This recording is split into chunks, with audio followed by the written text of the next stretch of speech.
cuidado ao fotografar lugares abandonados. Olá pessoal, eu sou Bruna Tavares e esse é o Mistério do Além. Já deixe seu like e se inscreva.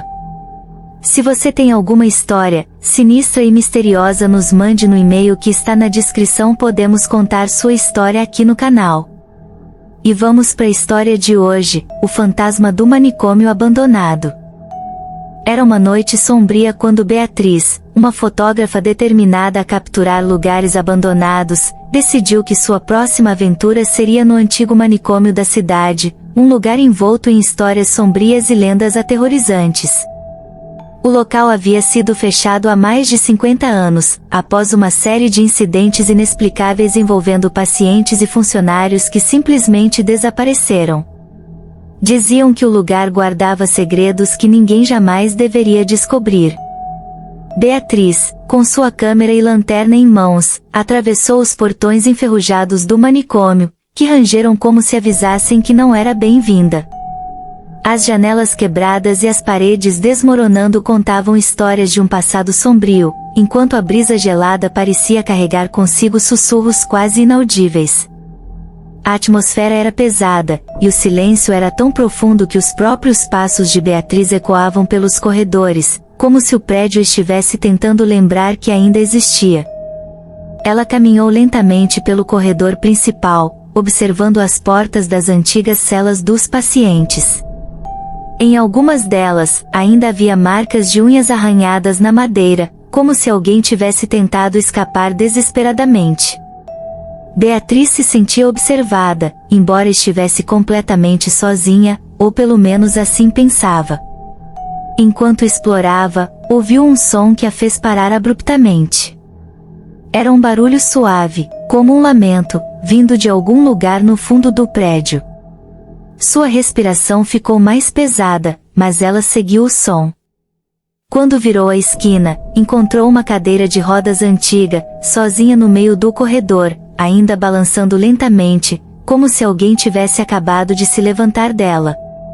A lanterna tremia em sua mão, e Beatriz sentiu um calafrio subir pela espinha. Tentando manter a calma, tirou algumas fotos, mas o sentimento de inquietação só aumentava. O som de passos começou a ecoar pelos corredores, mas não havia ninguém à vista. Ela seguiu a trilha sonora até chegar a uma ala isolada, onde os pacientes mais perigosos eram mantidos.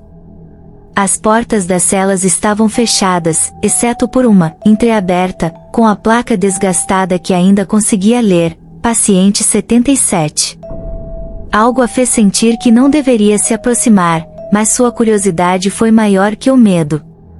Beatriz abriu a porta devagar, e a luz fraca da lanterna revelou um quarto pequeno, com uma cama de ferro enferrujado no centro.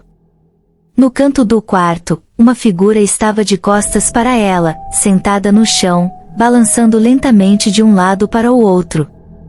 O coração de Beatriz disparou. "Alguém está aqui?" ela perguntou, a voz tremendo. A figura parou de se mover. Lentamente, virou a cabeça, mas o que ela viu não era humano. Um rosto desfigurado, pálido, com olhos negros vazios, que a encaravam fixamente. Antes que ela pudesse reagir, a porta da cela se fechou com força, prendendo-a lá dentro. Desesperada, Beatriz tentou abrir a porta, mas era como se estivesse trancada por uma força invisível. O ar ficou pesado, sufocante. A figura começou a se levantar, seus ossos estalando de maneira grotesca.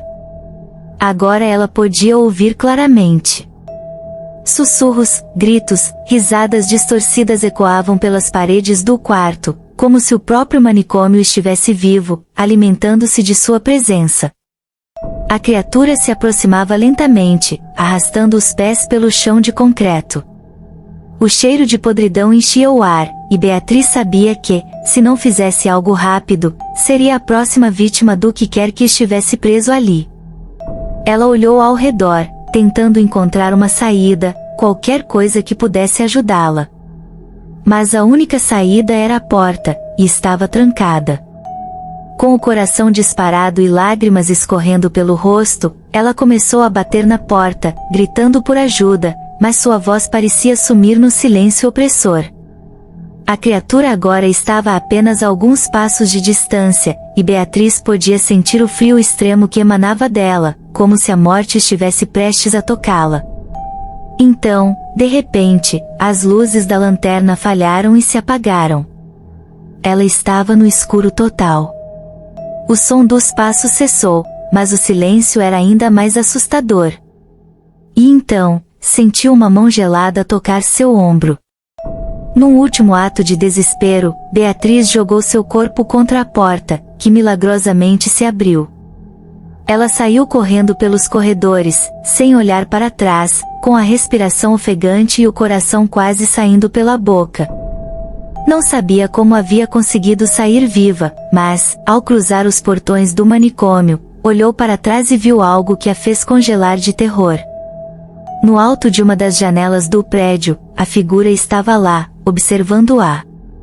Seu sorriso distorcido e os olhos vazios eram a última coisa que Beatriz viu antes de correr para nunca mais voltar. Desde aquela noite, Beatriz jurou que jamais contaria o que realmente aconteceu naquele manicômio. Mas todas as vezes que se deita para dormir, ela sente que ainda está sendo observada. E o pior de tudo é que, às vezes, quando ela olha no espelho, pode ver aquele mesmo sorriso distorcido refletido, como se a presença do manicômio nunca a tivesse deixado.